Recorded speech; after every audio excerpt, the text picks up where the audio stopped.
इचलकरंजी महानगरपालिकेच्या वतीनं नव्यानं उभारण्यात येत असलेल्या डॉक्टर बाबासाहेब आंबेडकर सभागृहाचं काम अंतिम टप्प्यात आलंय.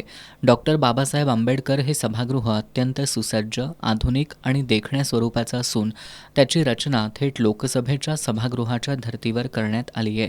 सभागृहातील बैठक व्यवस्था, ध्वनी आणि प्रकाश व्यवस्था, डिजिटल स्क्रीन यासारख्या सुविधा अत्याधुनिक तंत्रज्ञानानं सुसज्ज करण्यात आल्यात. सर्व सुविधा असल्यानं महानगरपालिकेच्या मासिक सभा अधिक शिस्तबद्ध, पारदर्शक आणि प्रभावीपणे पार पडण्यासाठी मदत होणार आहे. या सभागृहासोबतच महापौर, उपमहापौर, स्थायी समिती सभापती, गटनेते यांच्यासाठी स्वतंत्र आणि सुसज्ज अशी दालनं उभारण्याचं कामही अंतिम टप्प्यात आलंय. येत्या 9 तारखेला निवड प्रक्रिया पूर्ण झाल्यानंतर पदाधिकाऱ्यांना ही दालनं अधिकृतपणे उपलब्ध करून देण्यात येणार आहेत, अशी माहिती महानगरपालिका आयुक्त पल्लवी पाटील यांनी दिली आहे.